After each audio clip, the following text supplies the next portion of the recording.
Okay, so this is for Christian women. Women, because you did not go and read what Moses and the prophets said about the Messiah, and because you despise prophecy, you're going to be worshiping the Antichrist. In fact, you already are worshiping the Antichrist. You've got Jesus sitting in your temple, showing himself to be God. And so you despise prophecy. You want to say that the Messiah is God. You want to say Jesus is God. And there is a difference. Yeshua and Jesus are not co-equal. Yeshua and Jesus are not one and the same. Jesus is Rome's winter solstice demigod. He's the lawless one that came in his own name. Yeshua means salvation, or Jehovah saves. And he's the one, the anointed one, the Messiah of the Bible, that came speaking his Father's words. You see, that's what you didn't go and read. Jehovah said he was going to raise up a prophet like unto Moses, and he said, I'm going to put my words in his mouth. He didn't say, I'm going to come to earth. I'm going to come. No, he didn't say he was coming. He didn't say, I'm going to come to earth in the form of a man. He said, I'm going to raise you up a prophet like Moses, and I'm going to put my words in his mouth. And unto him you shall hearken. And if you don't hearken, you're going to be cut off from among the people.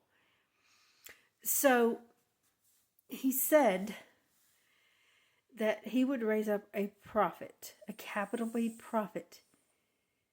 That was Yeshua, the anointed one, the Messiah. He's the one that came so that Israel, the bride, the one that was once Jehovah's wife and is now divorced for transgressions, for idolatry, for the golden calf, and for worshiping an Asherah pole. Well, the golden calf, they received sacrificial law. Okay, but they ended up being divorced from Jehovah. And Yeshua came so that we could be reconciled through his blood that fell on the mercy seat. We can be reconciled to the covenants of promise. We can take hold of the marriage vows once again. But Jehovah was going to put his words in Yeshua's mouth. The 10 Commandments. That's what Yeshua came to do. To teach us everything Israel desired at Horeb, which was the 10 Commandments. Not the sacrificial law. He came to do away with the sacrificial law. Okay?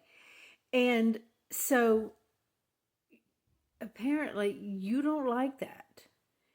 You want to worship the Messiah as God, only you're worshiping the one that allows you to live lawlessly. The one that says you're saved by lasciviousness. Not Yeshua, the true Messiah, that says you have to keep Jehovah's commandments. So you also despise all the prophecy, because the prophecy is that in the last days the church is going to be burning incense unto Baal. Jehovah says his name's going to be blasphemed, that his name is blasphemed among the Gentiles every day. Among the Gentiles, his name is blasphemed. So what else is anyone calling him? He's not talking about people, like when he says my name is blasphemed, he's not talking about people saying, oh God. No, that's not what it is to blaspheme Jehovah's name. His name's being blasphemed because everyone's calling him by the name of Baal. So this is prophecy. And he said that on the second Exodus, he's going to take the name of Balaam, the names of Balaam, out of the woman's mouth on the second Exodus.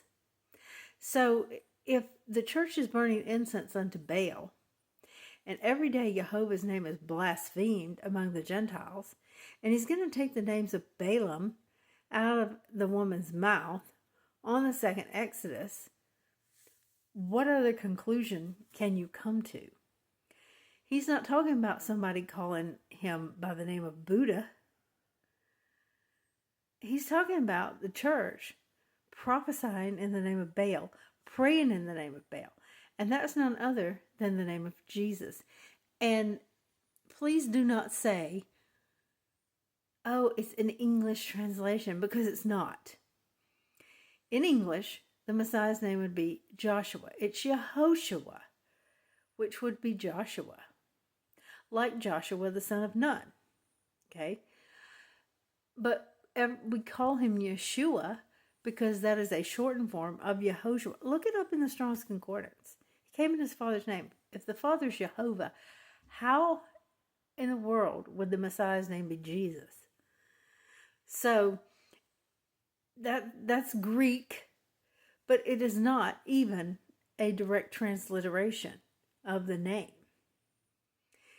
It is a name that the Catholic Church wanted you to have and wanted you to call God by the name of Jesus, because you're blaspheming the Father by doing that. Every day my name is blasphemed, but you pay no attention to prophecy. You despise prophecy. So you see, that's why you've accepted and invited Jesus into your temple, into your heart, and now you're burning incense unto him, unto Baal. And you're worshiping Jesus as God. And Jesus tells you, you can break all the commandments.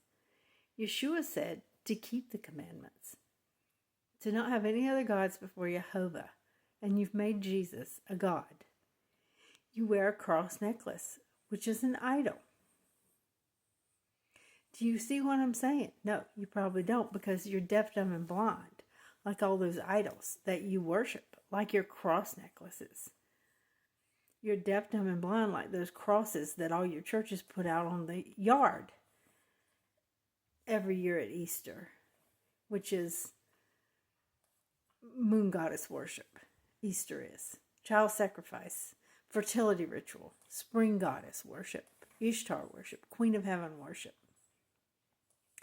So, as long as you despise prophecy, you're going to be deceived. And you are already worshiping the lawless one that came in his own name, the Antichrist.